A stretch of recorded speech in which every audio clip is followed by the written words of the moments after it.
A politician won an election, but he was actually an immortal vampire controlling a secret dark world dimension. If nobody noticed this corporate demon stealing a whole nation, it means our entire reality is constantly manipulated. And in this breakdown, we are going to look at the classified 2082 data showing how he literally hit the reset button. Welcome to the channel that ruins your favorite lore. Hit like and subscribe so you survive the upcoming truth bomb. We are talking about Edwin Black, a guy who basically acted like an untouchable CEO running a massive shadow company. He created Nomad, an international syndicate masquerading as human business while hiding hardcore demonic technology. The Chinese Union struggled against him, and he used brainwashed agents who never even knew they worked for a vampire. I mean, I personally find it hilarious that a cosmic entity bothered doing taxes and handling corporate shell companies. But his true origins sit way deeper in the Mother Ocean, holding a title of Archon with bizarre gravity manipulation. He wiped out Larkshasha in a previous timeline, absorbing her powers because she apparently threatened his authority. His real name was actually Edwin Cromwell, and he had this loyal Hell Knight named Ingrid handling his dirty business. Ingrid completely abandoned her noble demon family post just for him, falling deeply in love without him even noticing. Then around the year 2048, a tragic event occurred when he abducted Shinganji Kaede for a messed-up genetic experiment. He forced her to bear his children, but her father Genon managed to infiltrate the realm and rescue baby Kurenai. Kaede unfortunately could not escape, giving birth to Felicia before her life ended shortly after in the Dark World. Felicia awakened her dark side years later, eliminating her own siblings just because she wanted his full attention. I kind of forgot the exact timeline, but Black heard Kurenai was training as a Taimanin and decided to test her skills. He deployed Tendo Kazuma around 2068, using a puppet master named First to manipulate the guy into fighting Kurenai. Felicia played double agent during this clash, pretending to serve Kazuma just so she could monitor her human sister. Kurenai eventually combined both her human and vampire sides, overpowering Felicia with an insane combination attack. Black quickly recovered Felicia's body, realizing Kurenai was staying human and leaving her alone for the time being.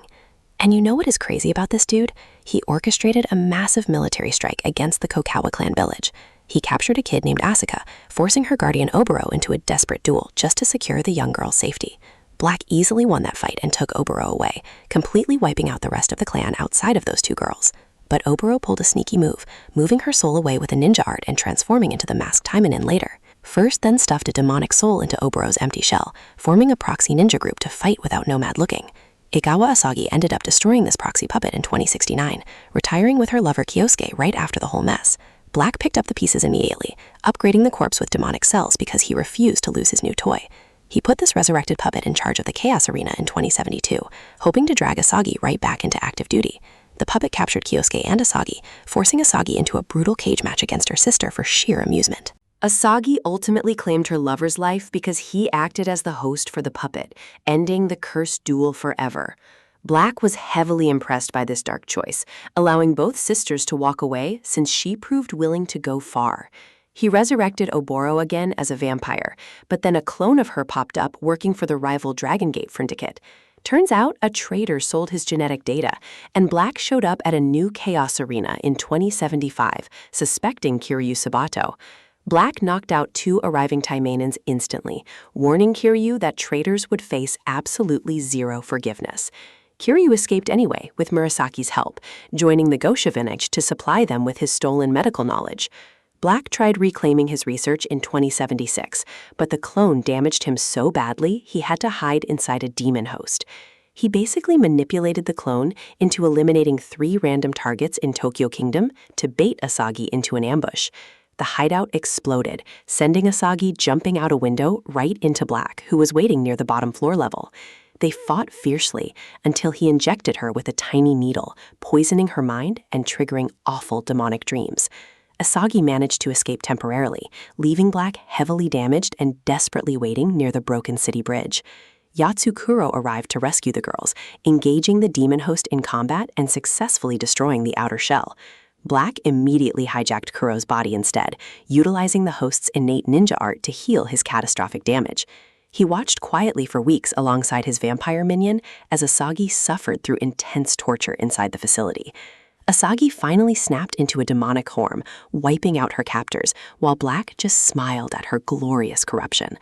Black then casually walked away with his recovered research data, heading straight back to his American corporate base. Fast forward to 2080, Asaka rushed him alone for revenge, but he mercilessly dismantled her and left her lying there. The masked Taimanin saved Asaka just in time, allowing the agency to rebuild her with heavy mechanical prosthetics. Now here is the twist I promised. Black literally took over the Japanese government by replacing the prime minister. He operated as Asai Kojiro in 2082, gaining massive popularity through sweet speeches and clean political records. All his political rivals died mysteriously in a plane attack, giving him complete control over the ruling National Party.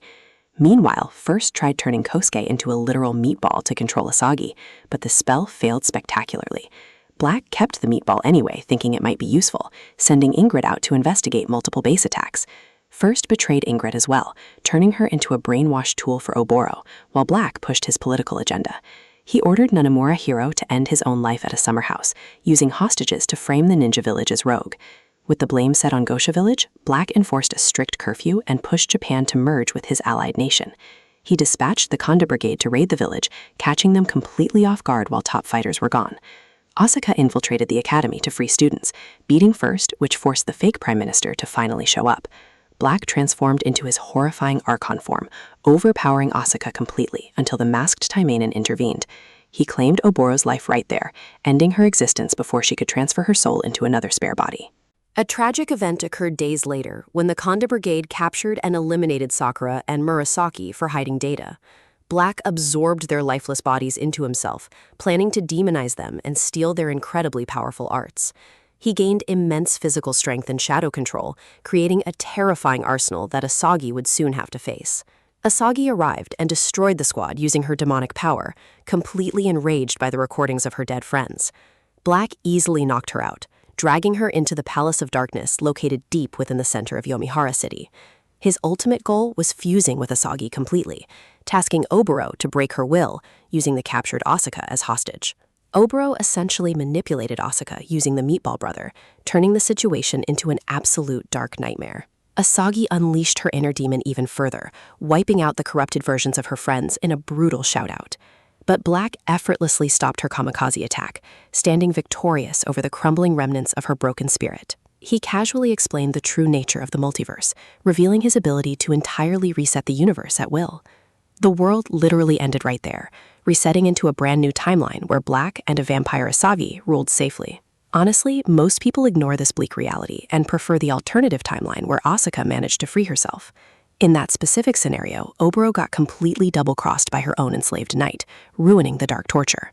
Asaka broke her chains and stood beside Asagi, preparing to face the Archon together in one final desperate clash. Both warriors unleashed everything they had, combining their ultimate techniques into a massive particle-charged blast. Black fired back with his gravity manipulation, trying desperately to trigger the cosmic universe reset before he fell. But the combined strike completely blocked his connection to the Ion, shattering his invincible armor into tiny pieces. His existence halted right on that battlefield, permanently ending the terrifying reign of the immortal Vampire King. Other demons instantly rushed to steal his empty throne, proving that the Dark World never truly changes its nature. Yamamoto Nobushige stepped up in the human world, slowly reverting all the terrible laws Black passed as prime minister. The fact that he almost got away with replacing a national leader shows how utterly useless normal human security was. I mean, imagine fighting a guy who can just hit a universal reset button the moment he starts losing a physical fight. Are we even sure this current timeline is the original one, or just another loop he created before getting taken down? His dark legacy survived through the multiple universes he spawned, leaving behind a terrifying cosmic ripple effect. The entire political landscape of Japan had to be forcefully reconstructed from the ashes of his corporate manipulation. In my opinion, Edwin Black represents the ultimate fear of absolute power, masquerading as real corporate authority. Honestly, I think he never actually cared about ruling humanity. He just treated our entire reality like his own game. It really makes you wonder if our own world leaders are just ancient monsters hiding behind expensive tailored suits. We might be living inside his reset timeline without realizing the original universe was already completely wiped away. If you refuse to get played by hidden lore like this, hit subscribe right now before the next massive reset happens.